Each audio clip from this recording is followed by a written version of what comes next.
President of the Republic of Ghana and the Commander-in-Chief of the Ghana Armed Forces, Nana Addo Dankwa Akufo-Addo. Mr. President, March past over. May I start the parade at ease for the special guest of honor's remarks and your anniversary address, Mr. President.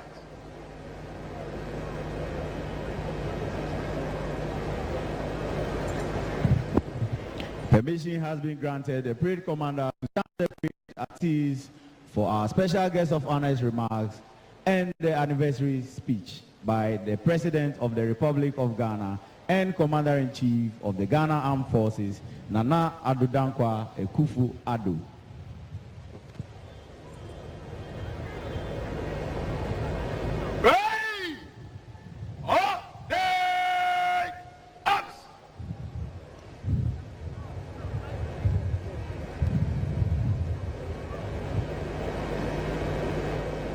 Stand and ice.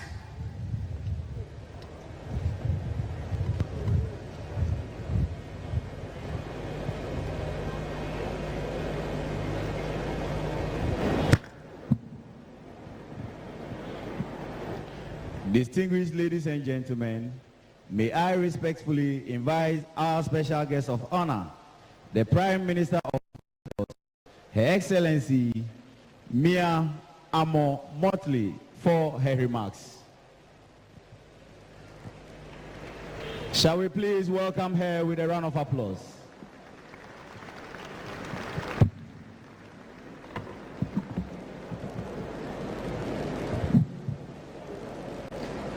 Thank you very much, Master of Ceremonies.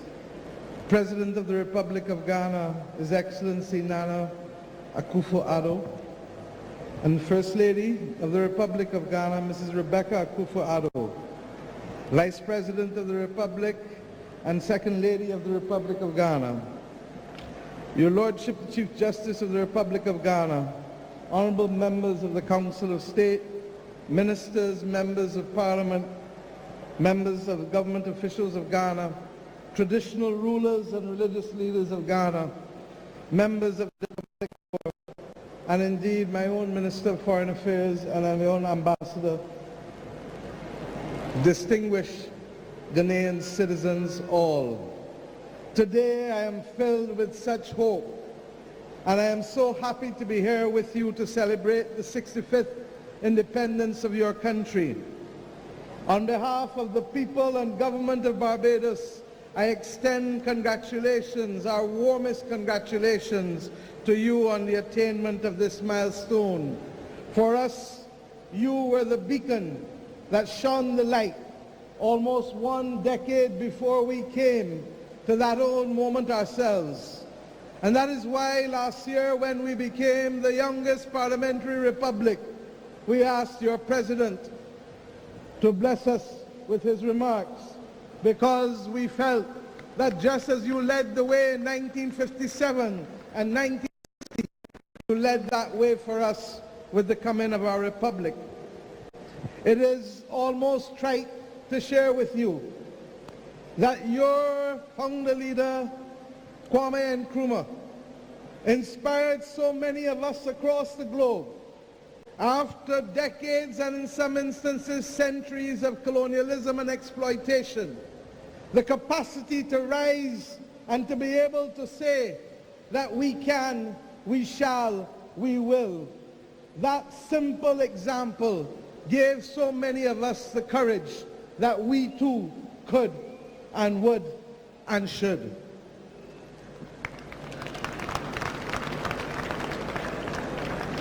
As I indicated to you just last year on the 30th of November, we took that step. And on that occasion, we elected our first president, Dame Sandra Mason, who has asked me also to pass regards to you, Mr. President, on the occasion of this 65th anniversary. It is significant to us, sir, that when you spoke and shared your message with us as a Barbadian nation, you indicated that it was our great fortune to be able to complete this circle of self-determination at a time when the world has so readily embraced the principles of democracy and enfranchisement. And yes, my friends, and yes, the young people of Ghana in particular, I am mindful that for you, this may seem a journey that is long, long past from where it started 65 years ago. But be assured that that anchoring 65 years ago is what allows us now to stand tall and proud, even as we see the ugly face rearing itself again of racism and imperialism across our world. We must never, never, ever accept that there can be first-class or second-class citizens in this world. And we equally assert today that there cannot be first-class and second-class nations in the global community. It is for that reason that we will work together in solidarity to fight the battles of our time, challenging as they're appearing to be, quickly as they're coming at us. For whether it is the climate crisis that affects us, or whether it is the scourge of war that is raising its head yet again, or whether it is the assertion by some who have been elected to take power from those who were duly elected, we have a duty to stand tall and to protect the principles of democracy and the principles that are anchored in our Constitution and the principles that we committed to in the United Nations Charter and the International Covenant of Civil and Political Rights. These may sound like a lot of big words to many of us, but the truth is they are simple anchors that assure that each of us deserves the right to be heard, the right to be seen, and the right to be cared for. My friends, African-Caribbean solidarity received a new boost on the 7th of September last year when we came together for the first ever African CARICOM. I want to let you know that it was your President's visit to Barbados in 2019, along with President Kenyatta, that allowed us, as I was getting ready to chair the Caribbean community, to agree that we should have that first summit. Alas, COVID visited us, and what was to be the first summit of June 2020 ultimately became the summit of the 7th of September 2021. My friends, out of that summit, we agreed to establish a permanent forum for African and Caribbean territories and states, and that forum would be jointly coordinated by the African Union and the CARICOM Secretariat. We agreed also to take steps that the 7th of September shall forever be known as Africa CARICOM Day. And we ask you, our brothers and sisters in Ghana, as we will in Barbados, to celebrate that day with the knowledge that those of us across the Atlantic can never be divided, not even by the forces of history or the passage of time. The establishment of this forum will allow for us to bring about synergies between the CARICOM single market and economy and the African Continental Free Trade Area. And it is significant that in both of these instances, our two countries lead the effort. In your case, for the Africa Continental Free Trade Area, and in the case of Barbados, for the CARICOM single market and economy. We've also agreed that we should collaborate and work much closer at the United Nations, because many of our objectives are the same and our missions are the same. We may have different routes by which we must get there, but if we have the same destination and if we have the same purpose, then we have a duty to collaborate and cooperate with each other. We've also agreed that that collaboration should be heard as we raise our voices against the inequity of vaccine distribution that has bedeviled our world, as if there were truly first-class and second-class nations of the world. We reject that. We reject that. We ask ourselves to cooperate equally on the matters of the climate crisis, and we do so conscious that each of us is affected. You here with the same coastal erosion, whether in the Volta region or the Greater Accra region, or with the flooding that has regrettably taken place in your own country in 2019 and as recent as last year in August, affecting your ability to produce food, affecting your ability to buy food, because the costs continue to rise.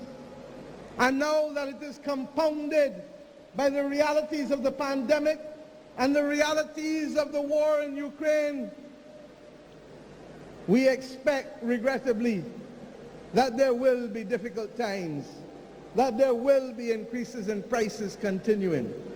And I say to you, the people of Ghana, that in the same way that we have in Barbados to explain to our people that the cost of living that now chokes so many of our people is regrettably not national, but global in nature. For we only need to look at the impact that will be happening soon as we get our next shipments of oil, as we get our next shipments of food, as we get our ability to negotiate whether we can in fact get the shipping arrangements to receive that which we want to buy. But we know that we come from a proud and resilient people, and not even the combination of the pandemic and the climate crisis and the consequences of aggression in Ukraine can cause us to bow and to lose focus. Yes, the times will be hard, but our ancestors have shown us that even in hard times we can rise above this and hold firm to the view that we are a resilient and dominant people capable of moving strong ahead.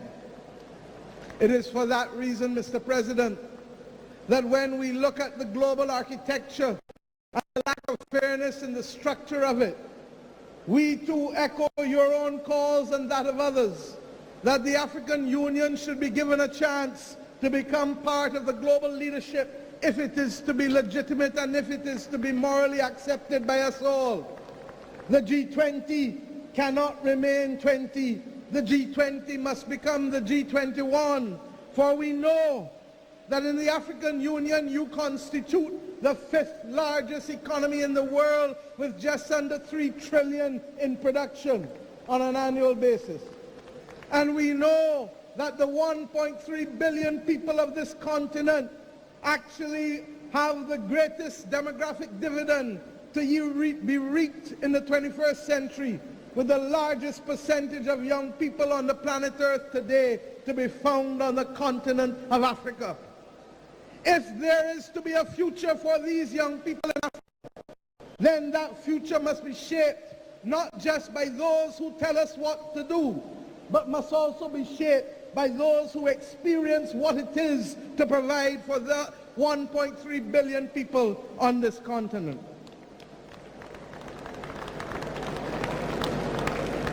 My friends, we stand in solidarity and in unity with you on these great issues.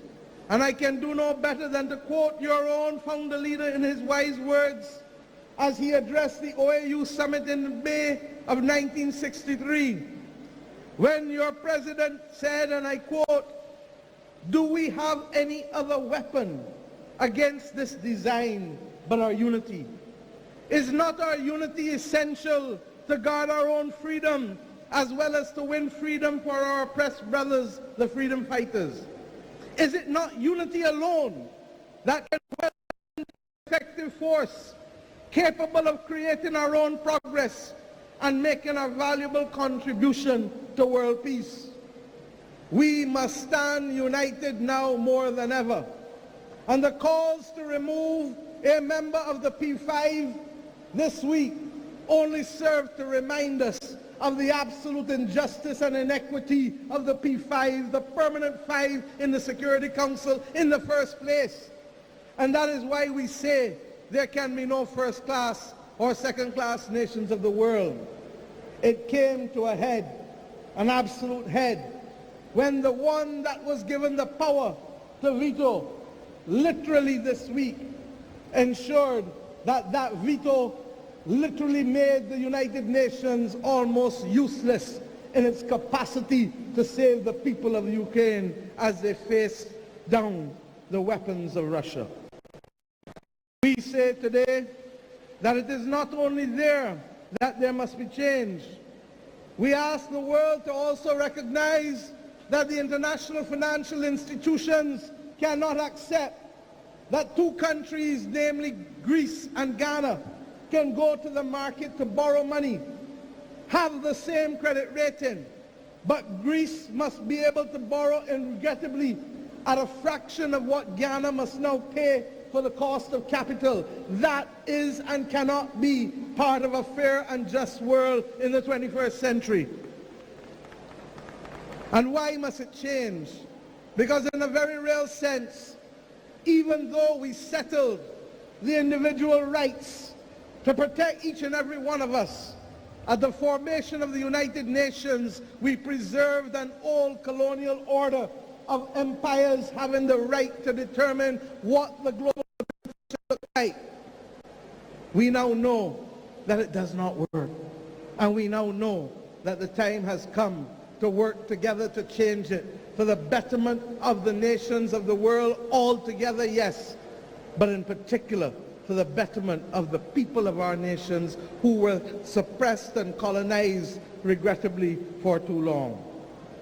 My friends, I ask us also to recognize that in today's world, technology makes geography and size almost irrelevant. And therefore it gives us that unique opportunity, and certainly as we have done in the Caribbean and in my own country, to assert that the time has come to reclaim our Atlantic destiny, that the time has come for strong strategic leadership.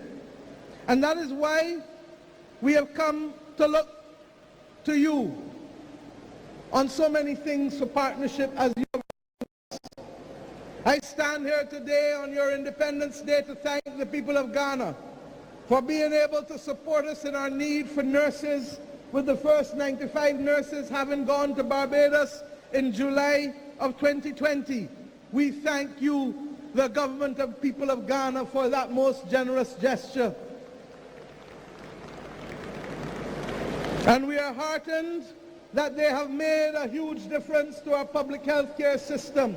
So much so that we have just completed interviews for just under another 200 nurses to come to Barbados in the near future. We thank you equally for allowing us to work together to see how we can bridge the gap of travel between our nations. It cannot be acceptable that we must all go north to come back south when we can easily go east or west.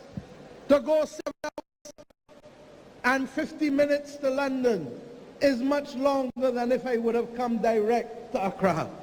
It is within our grasp, Mr. President, to change these simple facts to connect our people. And all the more so because there are too many restrictions being placed on our people, even for the simple access of transit visas, even if we want to visit one another. We are independent, and we must now shape our future truly in the image of where we want our people to go, rather than being victims of the decisions of others over whom we have little control. I am happy that we were able equally to establish in the last year a mission, an embassy in this country to be able to promote trade, culture and diplomacy. And the Barbados Embassy at Ghana in Accra is one of our first established on the continent of Africa, along with our embassy at Nairobi. That it has taken 55 years for us to have a presence in Africa is a regrettable thing. That it has happened is something of which we can all be proud, for it lays the foundation for greater cooperation between our people in the small and the large things that matter. Mr. President and the people of Ghana, let me say that I want to share just a few 2 minutes with you about who we are as Barbadians and what we stand for. We are a people who are very proud. And we know, as I did and said when I addressed your parliament, that we were an Akan-speaking nation in the 17th century, that many of our people owe their inheritance to this great nation. And it is that spirit of resilience that you have shared with us that has come through the centuries in spite of the horrors of slavery. That for us, on 166 square miles, land means everything. And therefore not just the possession of land, but the ownership of land must matter. That in our country, and I say so conscious that here in the Cape Coast, education has been critical to you in this part of Ghana. Equally, education is a bedrock upon which our nation has grown and has become more stable and prosperous. I say to you that it is our mission to erase poverty from our landscape, because poverty is a cancer that takes away from our people the right to choose and the right to be. And I share with you two simple things that perhaps say it better than I could ever say. For an independent nation, and the President of the United States of America, Lyndon Johnson, offered to pay our dues to join the Organization of American States. The then Prime Minister and Father of Independence, the Right Excellent Errol Barrow, said to him, "Mr. President, where I come from, if you cannot afford to pay the dues, you do not join the club." That is who we are as Barbadian people. And when he went to deliver the first message on behalf of our people at the United Nations, he indicated something that has remained our motto and our bedrock, and which serves us well today, even as we comment on the crisis in Ukraine, that we shall be friends of all and satellites of none. This is the spirit which was imbued in us, and we have no doubt that that spirit owes its to right here where I speak today in the continent of Africa, because that is what allowed us to keep our heads high in spite of all that we had to face. Today, as we go forward, we simply use the words, as I've had to do over the last 4 years in my country, as we ourselves face serious economic difficulties and challenges, as we face the climate crisis and the pandemic. And what were those simple words? Simple that our children understand. Many hands make light work. And just as we are prepared to share the burden of adjustment always, we must be prepared to share the bounty that can allow our people always to aspire and to feel that they live as owners in their own country and not tenants in the land. My friends, just once, please, before we go and I close, to reflect on the fact that it was from this coast, regrettably, that many people left. Yes, never to return at that time, but with a wish always in our bosom that their children and great-grandchildren and great-great-grandchildren would come back to this land. We are conscious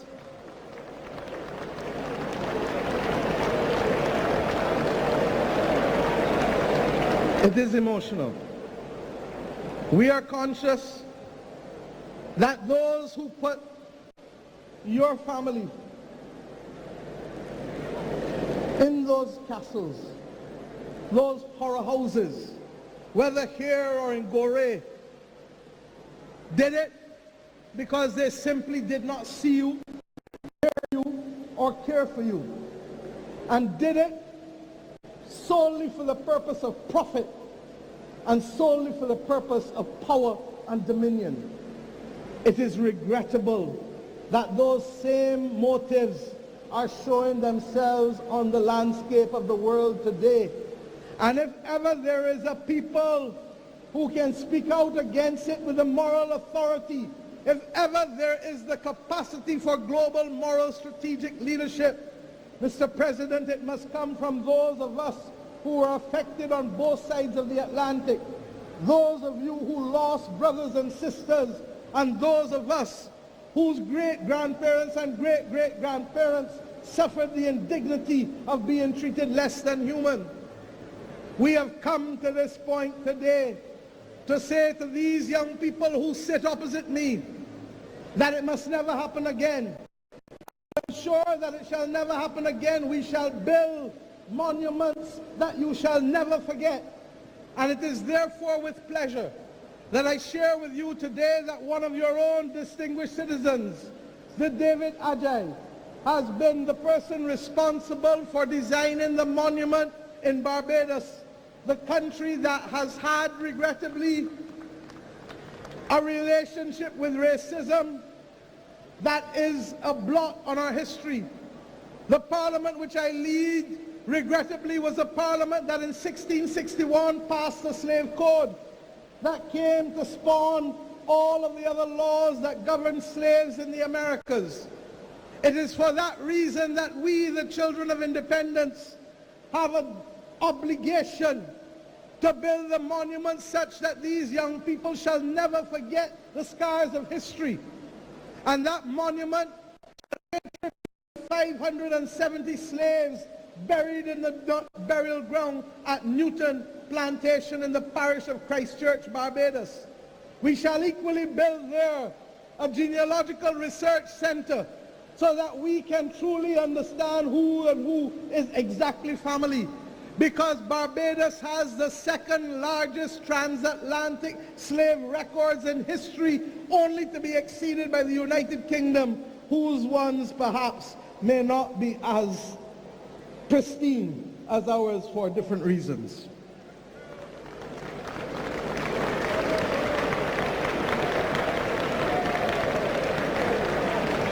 The monument that he has designed shall have 570 timbers standing tall. And we ask you, Mr. President, as we shall ask many of the other countries from where we have come and where we have gone to supply some of those timbers so that your presence always shall be remembered by the people of Barbados whenever they visit that Barbados Heritage District at Newton Plantation.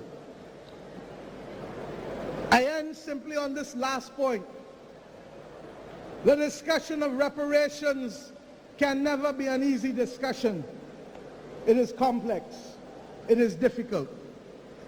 The heads of government of the Caribbean community have assigned me the responsibility of writing the heads of government of those European states whose governments were responsible for the extraction of wealth from our countries for centuries, and who extracted wealth, I dare say, from your continent and your countries too. There are those who will say and remind us that the specter of war makes it an inconvenient time to have this conversation. But may I say, it is never the wrong time to do the right thing. And I therefore hope that we shall have the support of Africa in these difficult and complex conversations that regrettably have led to the extraction of wealth for centuries from our nations in the Americas. Thank you, my brother. My friends, we come to you today conscious that we have returned. We have returned. And it is the ultimate victory to wage against those who said that there shall be no return, that I stand here as a daughter of the Americas, a daughter of Africa, to congratulate you on what has been a magnificent display this morning by your armed forces, civilian persons, by the school children of this country. And may I say, as I saw the stiltmen and the masqueraders, Mr. President, just as you felt when you inspected our troops in Barbados that you were in Accra, I feel today that I am in Bridgetown at Cropover when I saw the masqueraders and I saw the stiltmen move through this stadium. It is a reminder always that we are truly family. So let us not look north. Let us look west and let us look east. And let us be determined always to remove the middleman, to remove the middle leg, and to remove the middle passage. For if we remain committed and focused on that, then I believe that we shall be that humanizing force that the world needs now more than ever in these great times of peril in which we live. For we will know what we must do to bring justice to the fight against climate. And we will know what we must do to bring reparations to those people who have lost. And we will know what we must do to ensure that those in this continent and in the Americas should not be deprived of vaccines at a time when other countries literally are throwing them away as if they didn't matter. For we shall know when the next pandemic comes how to fight it and who to protect. Mr. President and the people of Ghana, I leave you today confident that you shall continue to light a beacon for those of us not only in the continent of Africa but across the world, and we shall join you in holding that beacon, that everlasting fire, if only because it is a moral and just fire, it is a moral and just fight that we wage. But we are equally conscious those who labor in a great cause, my brothers and sisters, shall never fail. Long live the Republic of Ghana, long live the Republic of Barbados, long live the Caribbean civilization, long live the civilization of Africa. Thank you. Thank you very much. Our special guest of honor, Honorable Mia Mottley.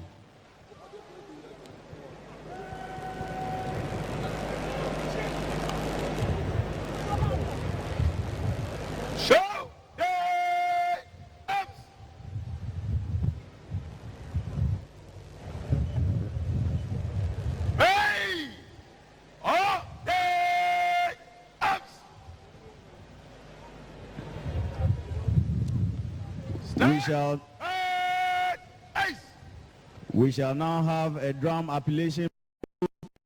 Students from Obrachere Senior High School, Ewutu Bojoase Senior High School, to make way for the anniversary speech by Mr. President. The drum.